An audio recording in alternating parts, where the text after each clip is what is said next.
Voici une vidéo bilan sur l'exploitation des ressources naturelles et plus particulièrement l'exploitation de la ressource en eau.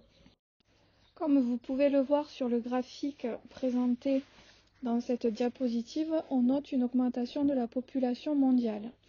Qui dit augmentation de la population mondiale dit augmentation du nombre de personnes à nourrir. La principale source d'alimentation provient de l'agriculture. Une autre ressource peut se trouver également dans l'eau. On va parler de ressources halieutiques. En effet, l'augmentation de la population ainsi que les changements des habitudes alimentaires ont entraîné une augmentation de la quantité de poissons pêchés, pouvant conduire à une diminution de la quantité de poissons disponibles. On parle alors de surpêche.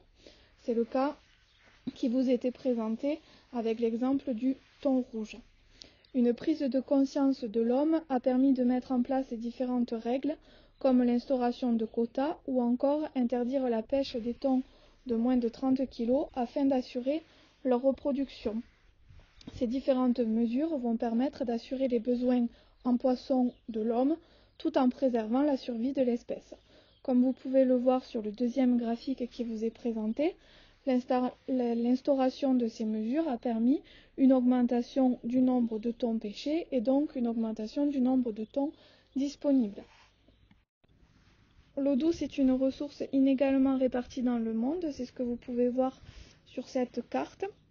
On note que de plus en plus de pays vont avoir un accès à l'eau douce qui va devenir rare ou limité en 2025. C'est donc une ressource limitée et fragile. Il va donc être important d'en avoir une utilisation raisonnée sur le plan individuel, mais aussi sur le plan collectif, afin de la préserver et d'assurer à tous un accès à une eau potable de qualité.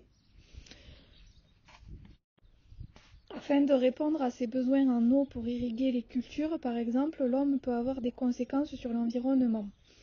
Ici, dans cet exemple, la construction d'un barrage va permettre, certes, l'irrigation des cultures, mais elle va aussi entraîner une inondation des zones humides qui sont des zones riches en biodiversité.